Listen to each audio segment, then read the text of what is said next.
We're live.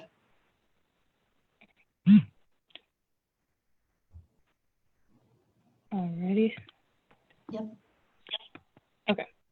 Yeah, it still shows that it's loading on here, but no worries. Mine shows streaming live on Facebook at the top, so. okay.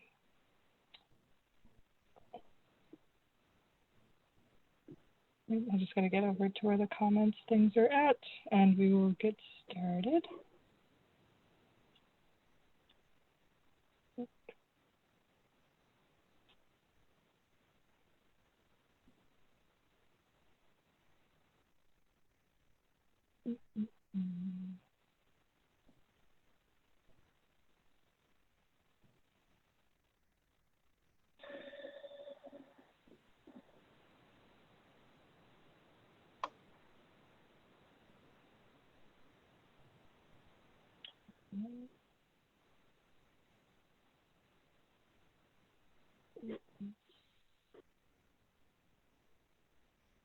Okay, cool. So, there's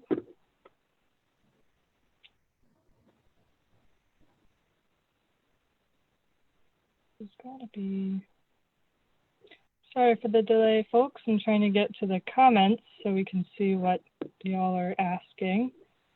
But, I think I'm almost there. Alrighty.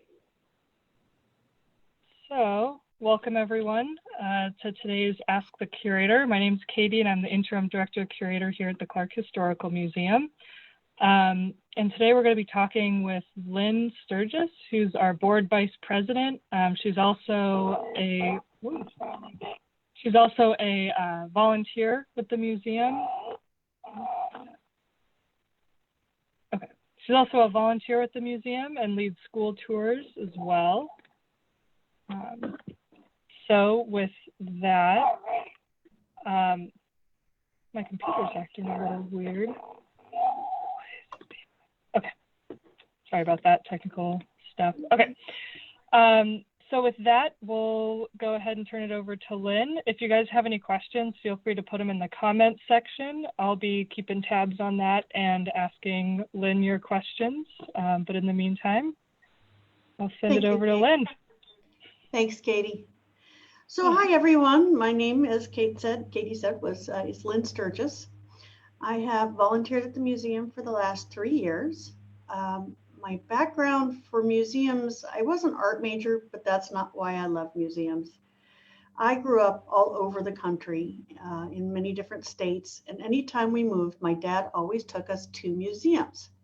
He ensured that my brother and I learned about wherever we lived. He would take us to local museums for Native American stuff, Civil War stuff, the history museums, the natural history museums, Art Institute of Chicago, things like that. He made sure that we grew up understanding, where we are and what we came from and everybody there. So that's one of the reasons I love museums and one of the reasons that brought me to the Clerk. The Clerk was the first museum we got to see when we were looking for a house up here. And I just fell in love with it, specifically the Native American Hall, but the whole museum. I love all the history of the North Coast up here, and it's fun learning more. What I do at the museum, well, as Katie said, I'm vice chair of the board. I fill in if something happens and our chair is not available. Also on several committees. I am on the Education and Interpretation Committee. I'm now on the Fundraising Committee. Of course, the Executive Committee, on the committee to redo our bylaws and our staff handbook. There's one more, and I just can't remember which one it is at this point. We have a lot of committees, so if you want to volunteer, we can always use people. As far as what I do at the museum, I try to do whatever I can. If we need somebody to go out and put up tables and sit, I'm happy to do that. But through the E&I committee, we've also been able to do outreach to places like the different Native tribes, and we're still working on outreach. We haven't reached every tribe yet. However, we have reached out to the Yurok tribe and hope to have a reciprocal agreement with them in the near future, where they can borrow some items of ours to display, and we might be able to borrow some of theirs. There will be, strict rules in place for making sure that the items are kept at the right temperature, et cetera, et cetera. But yeah, I think it's a great idea. We went up to the basket weavers gathering last year, and that was lots of fun. We got to learn how to go out and choose willow sticks and peel them and get them prepared for weavers to use for weaving. It was a lot harder work than you would expect. If you picture this, you're at a muddy riverbank with holes that big around from whatever animals live in the area, trying to pick around those holes and get down to the trees that have the newer twigs that you need off of them. And then you have to pull the branch down under your arm. And these days they've got shears that they can use to trim these off. Back in the old times, they didn't. They probably used obsidian blades or something to cut those off, which would have been harder. So I have a whole new respect for weavers and what they do. I mean, just in that little bit of processing, and they do so many other plants for this, the bear grass, the hazel, willow, spruce roots, and so it was kind of neat learning about that. Let's see. We did outreach to the Humboldt, Fort Humboldt, and we're hoping if they have their Humboldt days this year, we're not sure because of the pandemic, but we're hoping to actually table there and talk about the different herbs that were used and as medicine during the time that the fort was there, which was 1850s into 1880s, I want to say, somewhere around that time. But the medicines that were used to treat soldiers and the Native Americans they were trying to protect as well. So that will be fun. Another thing I do is school tours, and that was actually my first volunteering job for the museum before I became a docent, was to come in and walk kids through. My first tour, I was absolutely terrified because I didn't know if I had learned enough about the things in the museum to accurately describe them to the children. I missed one or two minor things and was corrected by another docent who was sitting in the room at the time. But I've really come to embrace this. The kids are fun. They bring good energy and lots of questions. And it's great to see little minds opening up and going, oh, what's that? How do we do that? They like the stereoscope, which is in the Victorian room. For those of you who don't know what a stereoscope is, what was that? Viewmaster. It was an old-fashioned Viewmaster. The Viewmaster, they were toys that, people my age anyway grew up with. These were your first images of two pictures next to each other that you could slide up and back from the glass, and it would look like a 3D picture to you, a 3D image. The kids love that. They love mostly our stuffed bird collection. Charlie's out of commission right now. He's got to get clean, but that's our big California buzzard, California vulture. I can't hear you. California condor. Thank you, condor. My brain just went. At any rate, our condor is really, really big. He's about 3.5, 4 feet tall. And of course, they have a 10-foot wingspan, but his wings are not open. The funny thing is, we can tell the kids when he was up, we would tell the kids how old he was. He was at that point 110, so I think he's 112 or 13 now. And I told a kid that one day, and then he turns around and he says, "Did you shoot him?" I'm like, oh no, I'm not that old. Another one was a child, we were walking around and I explained that somebody asked what we use to make arrows and bows with. And I said, you, meaning yew tree, Y-E-W. And the little boy just looked at me and said, me? And it was funny. So we do get some really cute stuff from the kids there. Katie, do we have any questions yet? Yeah, so we have two. Okay. The first one is, what do you think is the coolest artifact at the museum? Oh boy, we have so many. We have several I haven't even seen. Currently, the coolest artifact there? I think I'm going to go with the canoe. I like the dugout canoe a lot.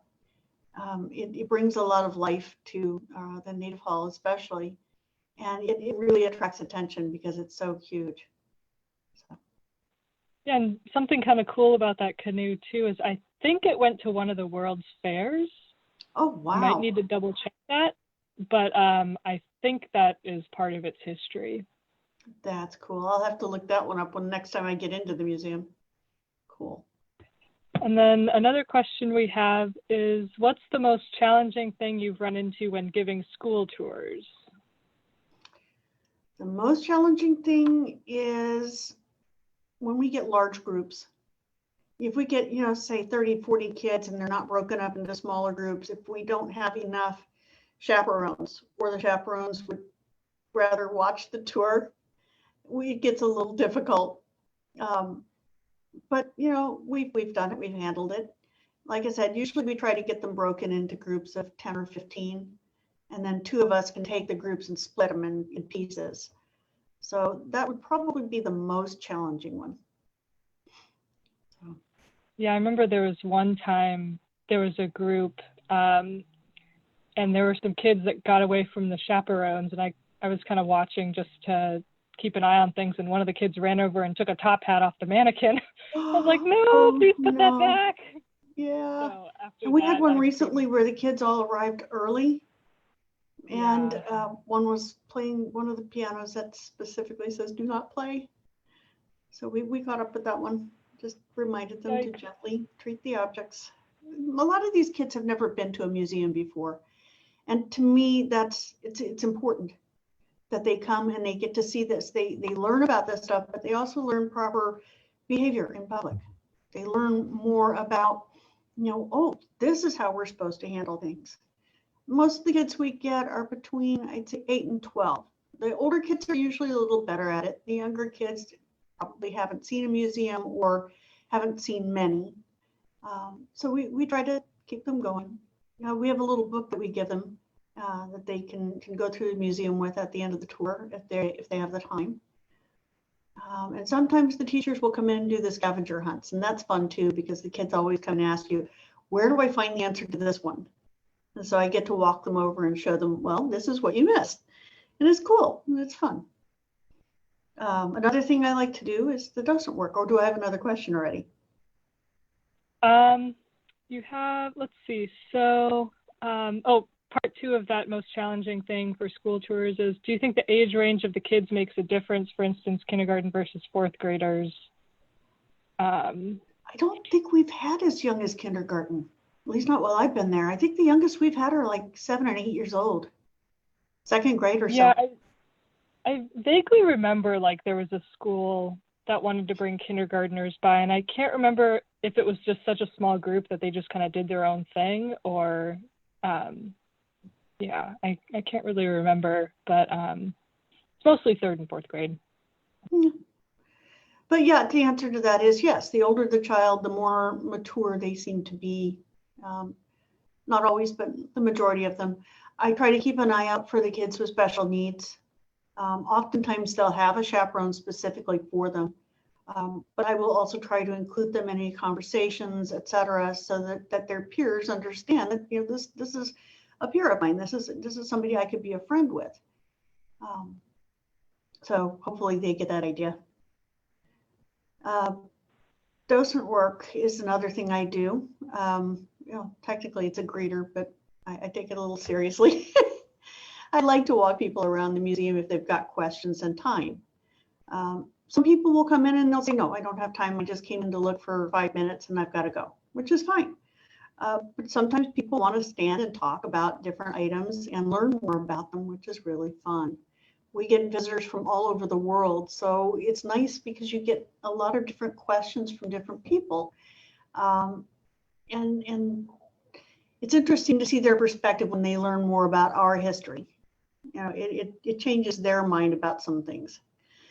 But I like to talk to people on a personal level. So if somebody from England, I'll talk to them about my foster sister while we're walking and talking about objects and things, because the more personal the connection, the more likely they are to remember not only the museum, but what was in the museum and that they had a good time here. And it reflects better on our not only our museum, but our community. That went so well. I had a guy come in from England with his wife, who's American. They never told me that they worked with one of the tribes. They never told me anything other than it was his birthday, not even what birthday it was. And we talked, and we were comparing notes about England versus here, et cetera. And I mentioned my foster sister was from Lancashire. And so we got to talking about Lancashire, and then we went on with our tour.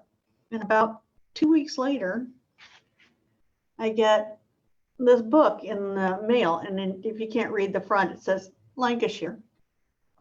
Turns out the young man was turning 50 and enjoyed the tour so much that he spoke to his mom about it and told her about Lancashire. And she sent me a book from Lancashire, England, where she lives, and a little postcard telling me thank you for walking her son through on his birthday and how much he had enjoyed it. And that really stuck with me. I do try to speak German with the folks who come in that speak German. I do speak a little. Sometimes though, I'll get folks that come in and they speak a dialect that I don't understand. Most of them understand Hochdeutsch, but don't use it regularly, so they slip into their normal dialogue. In fact, Shirley and I were doing a wine pour at the Trinidad Art Museum to raise money for the Clerk. And a young man and his girlfriend were in line at the cash register next to me, and I could tell his accent was German of some sort. So I asked him in German where they were from. And he turned around in English and said, "Is it that obvious?" And I told him no, because I speak German, I can pick up the accent pretty quick. As it turns out, he told me in German that they were from Vienna, Austria, and had come up to tour this area. And yes, they had been by the Clerk. So that was fun. So if you like people, you can come down and work with the school tours, or you can come in and work with the collections. You don't have to have experience for any of this. If you don't like people, I would suggest you talk to Katie about working in collections and things. I know there are people who love art and love museums, but really don't like the people factor, and that's okay. Not everybody is comfortable with that. I inherited my father's gregarious genes, if you will. So for me, I like people. At this point, I do want to remind you guys that you can support the Clerk too through either donating on Facebook or our website. You can sign up for a membership. There is a senior or student membership for $25 a year that will get you into the museum, and you can get discounts on books at Eureka Books. I think it was 10% at Eureka Books. And there's a discount on items in the gift shop when we reopen. There's also a family membership for $55 or a patron membership for $100. I like to do the patron membership because it gets you into other museums. I think there's something like 1,200 other museums. It's a lot of museums, at any rate, including the Peanuts Museum if you want to go down to Santa Rosa. So it's kind of fun. So when all the museums reopen, there's that. And if 100 is too much right now, a $10 a month membership will also get you that same access, as well as the same discounts at our gift shop and at Eureka Books. Many of us that work at the museum also donate to the museum, and that was actually what got me volunteering. I had wanted to volunteer when we first walked through, but we needed to get settled into the area and figure out what was going on before we really got out into the community, get our house settled and everything else. And so once we got settled, and we brought in a piece from Germany from World War II to donate to the museum, and also some money to donate to the museum at that time. We'd had a death in the family and wanted to put some of the money we had inherited into the local economy. And at that point, I asked about volunteering and was very happily handed a set of papers, said, "Here, tell us what you want to do and we'll call you." And pretty soon Katie called and said, "Do you want to do school tours?" And I was fine with that because I like kids anyway. So yeah, I remember processing that the piece that you brought in. That was really interesting. It was an interesting piece because it has a swastika on it, turns out that it was an award given from a certain shooting club in Germany at the time. It wasn't necessarily tied to the SS. It was just that they wanted to be able to give awards. And at that time, that was a big symbol. And for those of you who don't know, the swastika was actually a good luck symbol for many cultures for thousands of years before it was turned into something bad. So a cultural appropriation of that sort, not good. Still, it was something that we thought maybe somebody would need in history or would want to know about history. So we have, let's see, so one question is, when will the Condor be on display? That one's your question. Yeah, so Charlie's currently in storage. Before he goes back on display, I do want to get him cleaned up a little bit because he's so old. He's very dusty. But because of how old he is, there were lots of crazy chemicals that were used to preserve taxidermied birds at that time, because he was taxidermied in 1890. So there's arsenic and God knows what else. So I can't just take like a museum grade vacuum to him and vacuum it because that would be very bad. So I'm hoping to team up with someone at HSU to do that. They have a wildlife museum there and have all kinds of taxidermy animals and have the equipment to do that kind of care. So hopefully we'll be able to do that. And he also needs a special case, which we do actually have. We found one in the basement for him. So hopefully, hopefully sooner rather than later, we'll be able to put him back on display because he's pretty spectacular. He is one of a kind, but there's also another one at Eureka High School. So if you're really looking for a condor, there's one somewhere at Eureka High School as well. I've heard the same. Is any of Seal's collection still there? Mm-hmm. Yeah, okay. A lot of the birds are. I think half of them might have stayed there. They have like a area for the birds. Yeah, because she had a huge bird collection. It was pretty spectacular. Wow. And then one of the other things is, what are some of the oldest artifacts in the Clerk's collection? I'd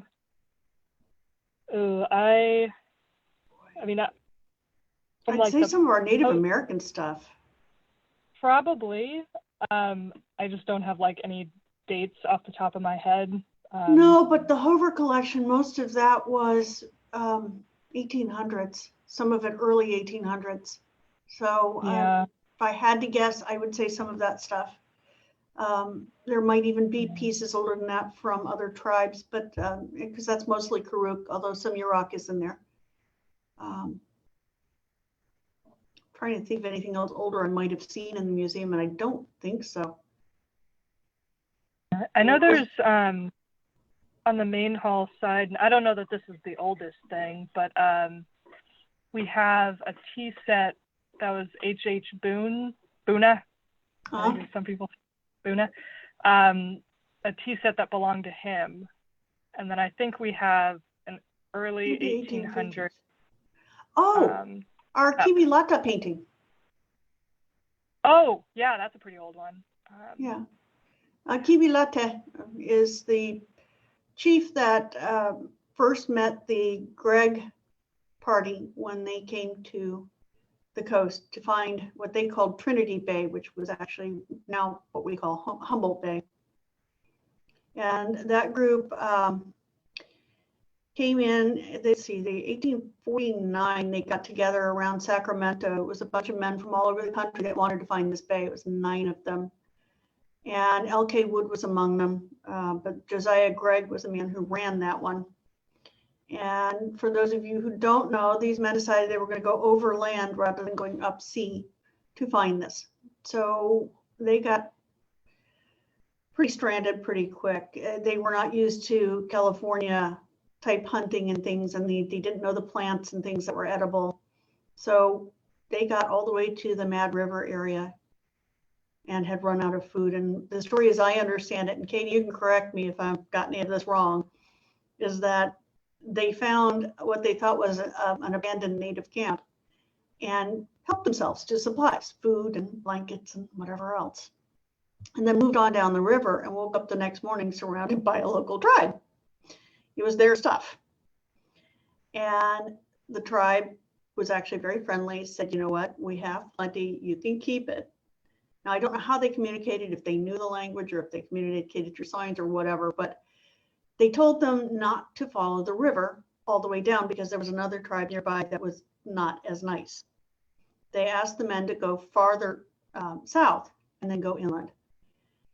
And the guys took that under advisement and they went down the way a bit, a few miles, and the natives followed them just to make sure that they were following their instructions. Then the men got together and half the group wanted to stay on the river and half the group wanted to go inland. And they had a large argument about that and the groups split. And that is my understanding is how the Mad River got the name Mad River. The natives renamed it because these men were angry and fighting. It was the Mad River. So they did get into Eureka, eventually both groups, what's now known as Eureka. And Kiwilata was the chief of the Europe tribe at the time, if I understand correctly. Not Europe, Wiyat. Oh my God, I apologize. I apologize a million times over, folks. I know better. But he was the leader of the Wiyat tribe, who was very helpful to them. He gave them clams and fish and things to help keep them going because, again, they were close to starving. And they decided to go ahead and move partly up the coast, and they came up and created the town of Union, which is now Arcata. Several of the men called on claims up there.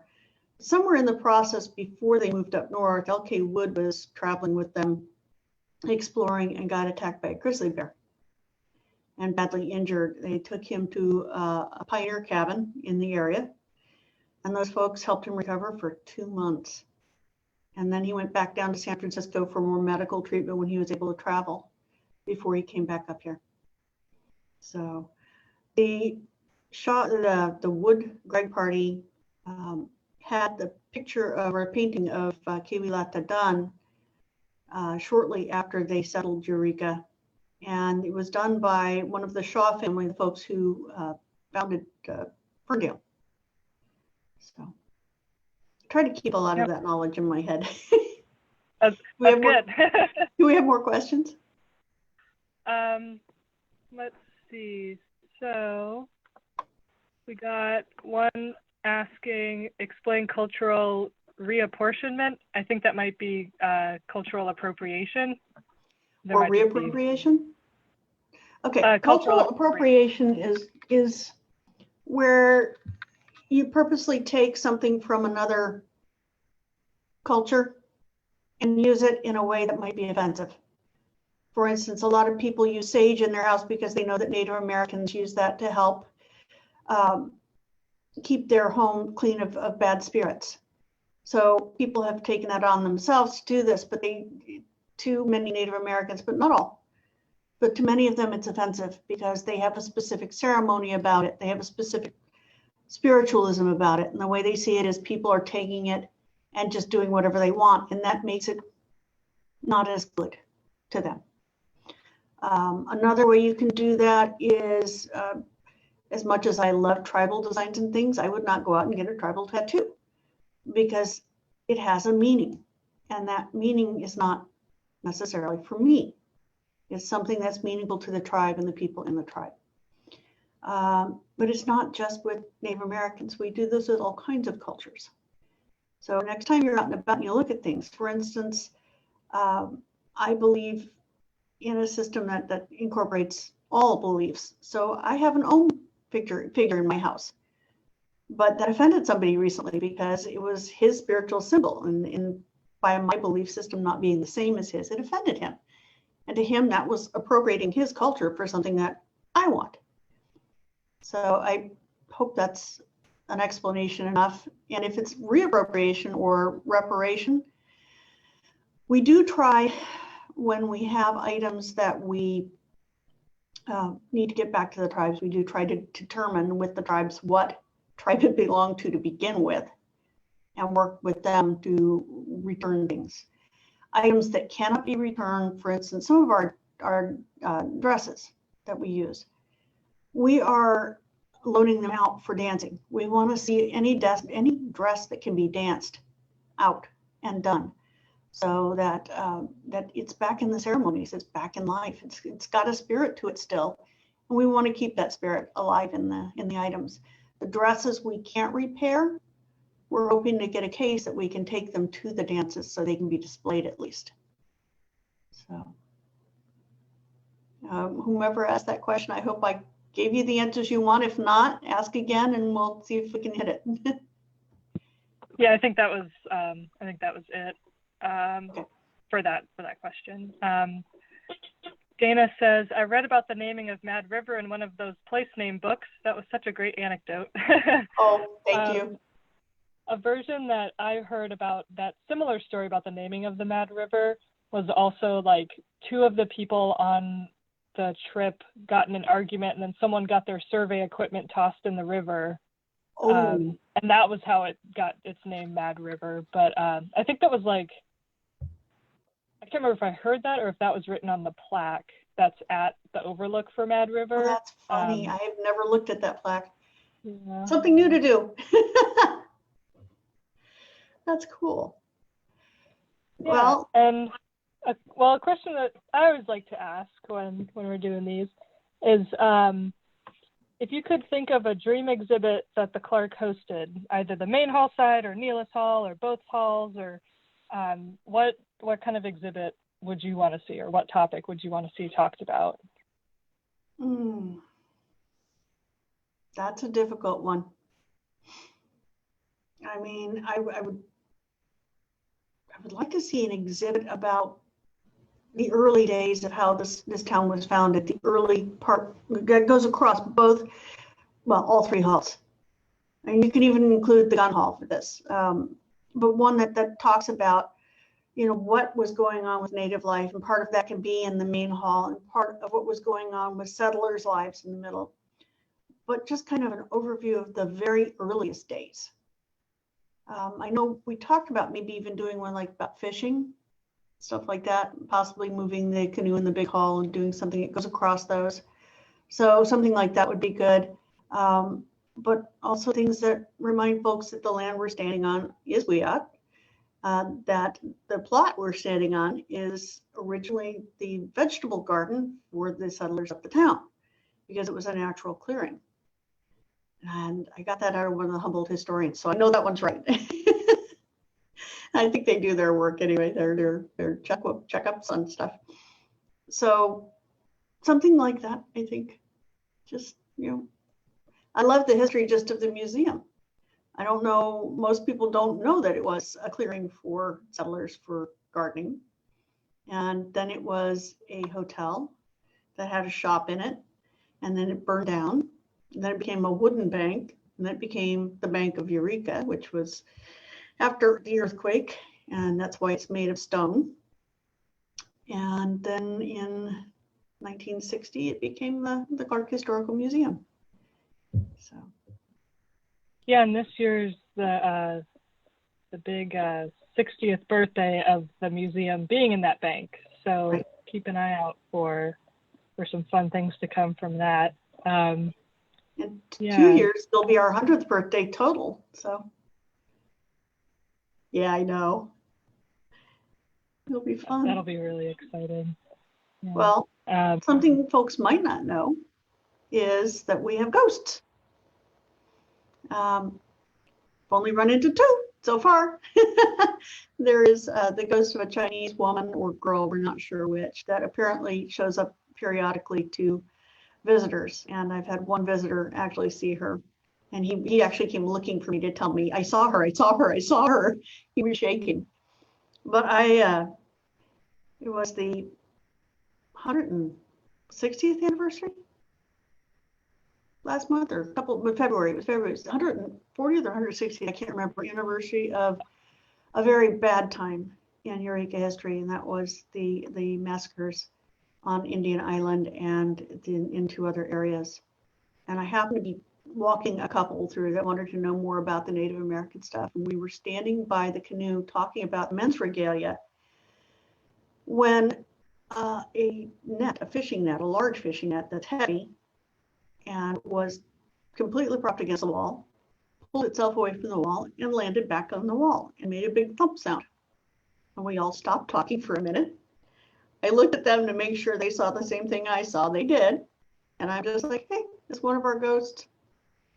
And I thought maybe I'd said something it didn't like about, the native regalia until I realized what day it was and that it was an anniversary for that. I thought, somebody just wants me to remember. So, trying to think So of let's see. A question we got is, what's the main thing you want to convey to visitors or students when they tour the museum? What's kind of the main takeaway you want people to remember?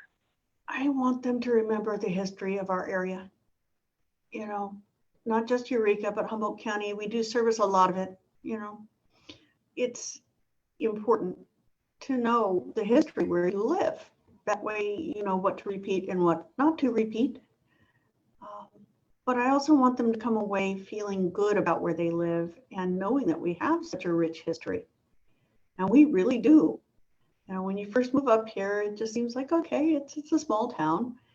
And you don't really think of small towns as having that much history. You think of LA or Chicago or something, and to come there and see all the rich colors and history we've got is the most important thing, I think.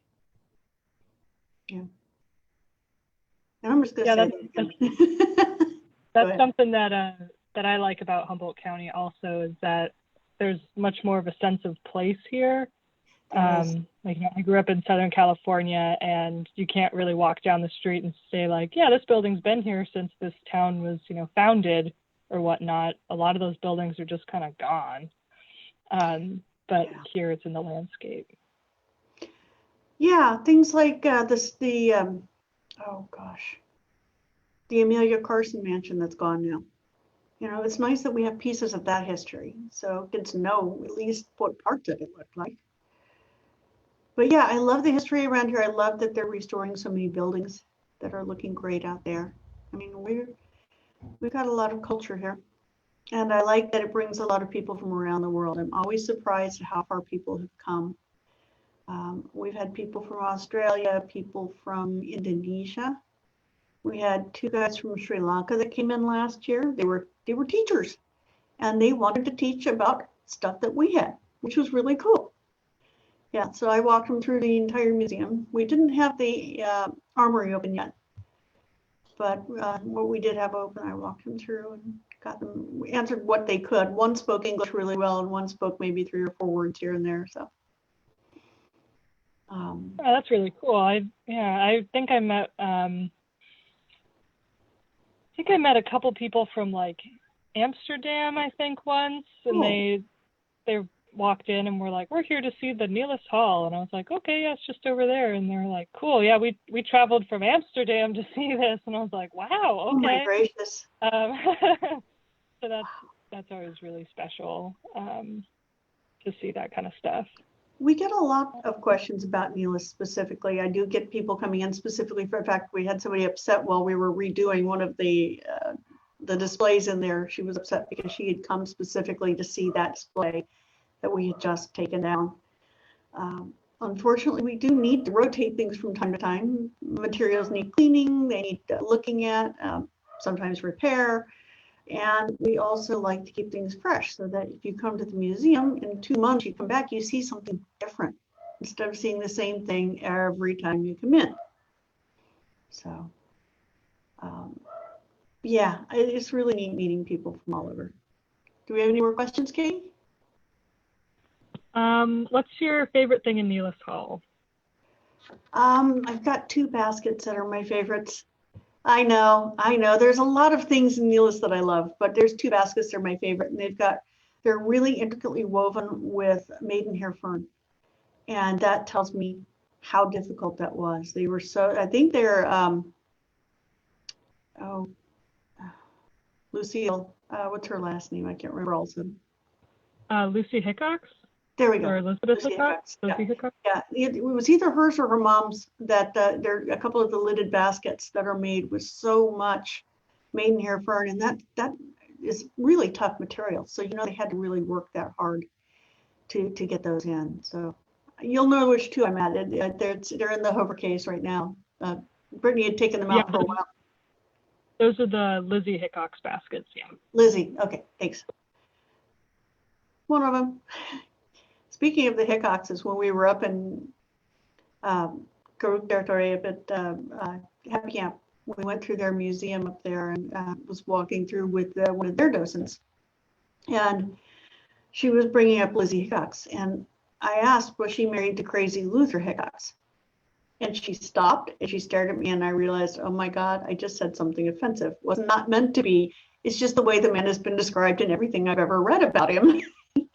And I told her, I said, I apologize. I had just read, I just finished In the Land of the Grasshopper Song, which was written about their area and their territory, and it had the Hickoxes in it.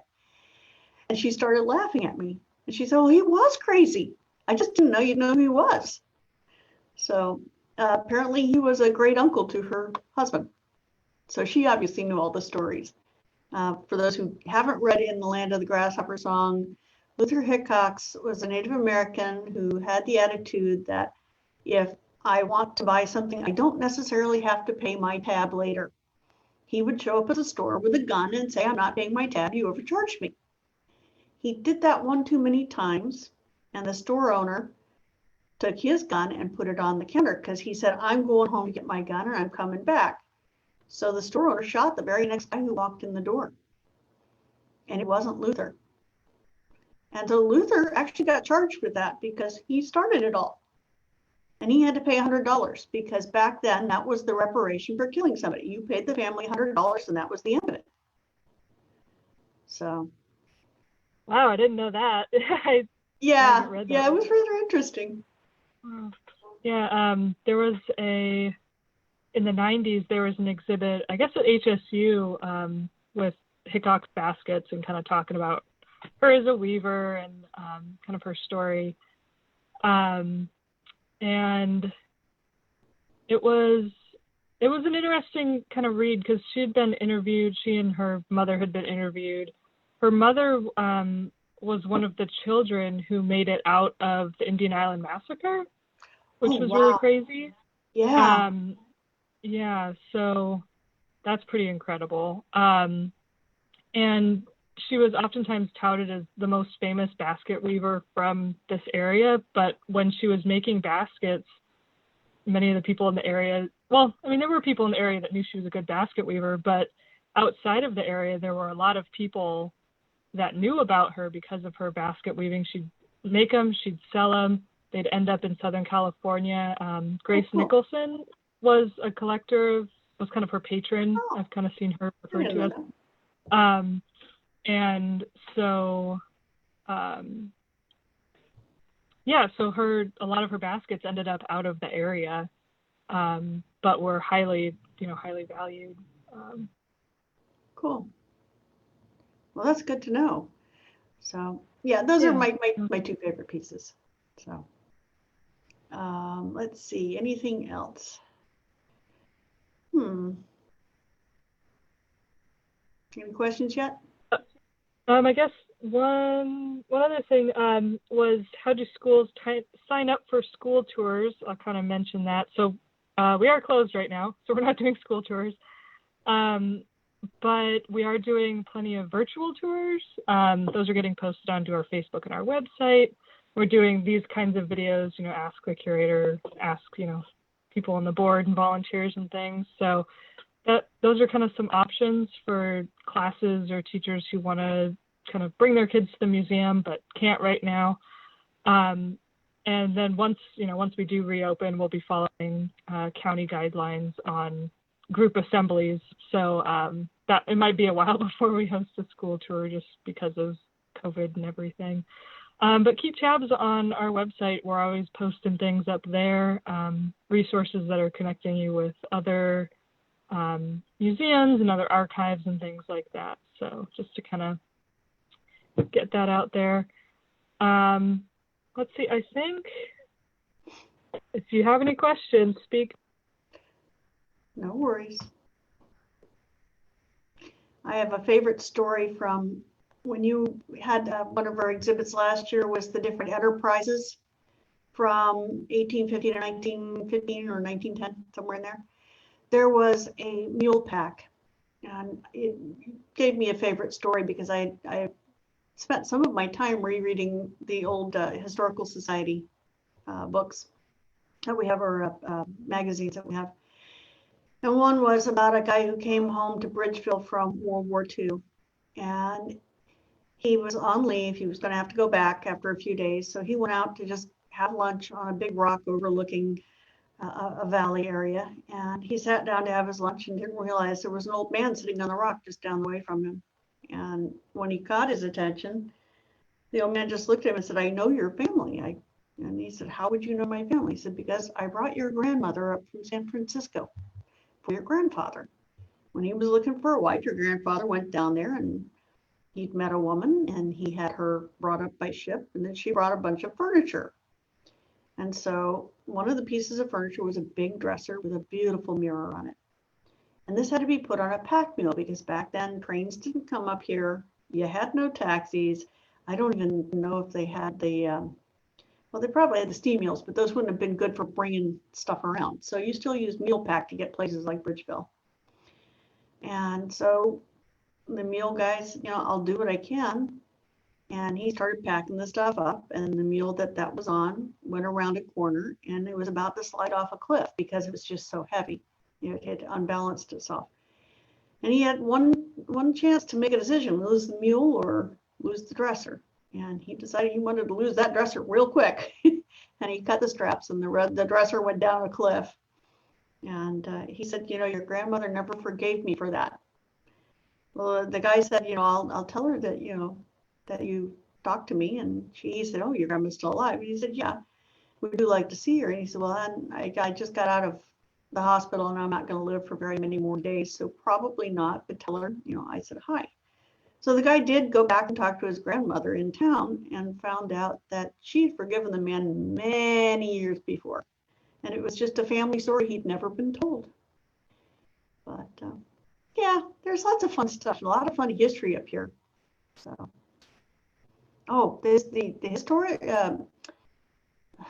the history symposium we had last year was another favorite thing. You guys, if we get a chance to do that again, we want to do 2 days. And it was a blast. We had really great speakers from all over the area and a few from out of the area to talk about history, and history here specifically. So Katie, you did a great job putting that together. So I got to give credit where credit's due. Yeah, and for those of you that might not have heard about the History Symposium, it was a one-day event. It was at the Wharfinger building this last year in November, and we had, I think, about 150 people came out for that event. And it was, I think we had 9 speakers. They each spoke for about 20 minutes on all kinds of different topics about local history. We had stuff about local tribes. We had stuff about kinetic sculpture race, local landmarks.